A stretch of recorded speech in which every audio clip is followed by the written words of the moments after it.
സാധാരണ ഞാൻ ബിരിയാണിയും ഫ്രൈഡ് റൈസൊക്കെ വെക്കാറുള്ളത് നമ്മുടെ വസുമതിയുടെ വലിയ അരി കൊണ്ടാണ് കേട്ടോ. ഇന്നൊരു പരീക്ഷണാടിസ്ഥാനത്തിലാണ് നമ്മുടെ കൈമാ റൈസുമായിട്ട് ഞാൻ എത്തിയിരിക്കുന്നത്. ഈ കുഞ്ഞരി കൊണ്ട് വെച്ചാൽ എങ്ങനെ ഇരിക്കുമെന്ന് അറിയണമല്ലോ. 1 കപ്പ് അരിക്ക് 1.5 കപ്പ് വെള്ളം, ഇതാണ് ഇതിൻ്റെ ഒരു കണക്ക് കേട്ടോ. അപ്പം വെള്ളമൊക്കെ ഞാൻ അടുപ്പിൽ തിളയ്ക്കാൻ വെച്ചിട്ടുണ്ട്. അതിന് മുന്നേ എൻ്റെ ചിക്കൻ കറി സെറ്റായിട്ടുണ്ടായിരുന്നു. സൂപ്പർ ചിക്കൻ കറി ആയിരുന്നേ.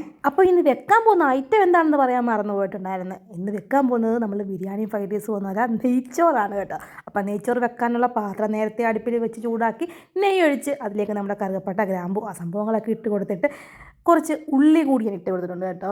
ഒരു 2-3 മിനിറ്റ് നമ്മുടെ ആ ഉള്ളി നമ്മുടെ നെയ്യിൽ കിടന്ന് വഴണ്ട് വരുമ്പോഴേക്ക് നമ്മൾ കഴുകി 1/4 മണിക്കൂർ കുതിർത്ത് വെച്ചെടുത്ത നമ്മുടെ അരി കൂടി ഇതിലേക്ക് ഇട്ടൊന്ന് ഇളക്കി നമ്മൾ കുറച്ച് മുന്നേ ചൂടാക്കാൻ വെച്ച വെള്ളം ഉണ്ടല്ലോ അതുകൂടി ഇതിലേക്ക് അങ്ങ് ഒഴിച്ചു കൊടുക്കുക. 1 നാരങ്ങ എന്നിട്ട് ഇതുകൂടി ഇടാൻ മറന്നുപോലെ അതൊന്ന് ലോ ഫ്ലെയിമിലാക്കി വെച്ചിട്ട് നമ്മൾ നമ്മുടെ അണ്ടിപ്പരിപ്പ്, മുന്തിരിങ്ങ, ഉള്ളി ഇതൊക്കെ ഒന്ന് വറുത്തെടുക്കണം. നമ്മുടെ ഉള്ളി വറക്കുമ്പോഴേ അതിൽ ഒരു നുള്ളു ഉപ്പും ഒരു കുറച്ച് പഞ്ചസാര കൂടി ഇടാൻ മറന്നു പോകരുത് കേട്ടോ.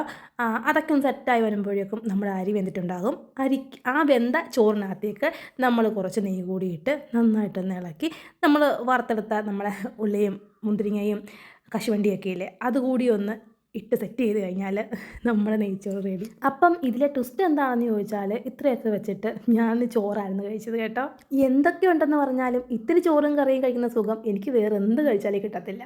അപ്പം എന്നെപ്പോലെ ആരെങ്കിലുമൊക്കെ ഉണ്ടെങ്കിൽ അതൊന്ന് കമൻ്റായിട്ട് പറയണം. അപ്പോൾ ഈ വീഡിയോ ഇത്രയേ ഉള്ളൂ. ഇന്നത്തേക്ക് ടാറ്റാ.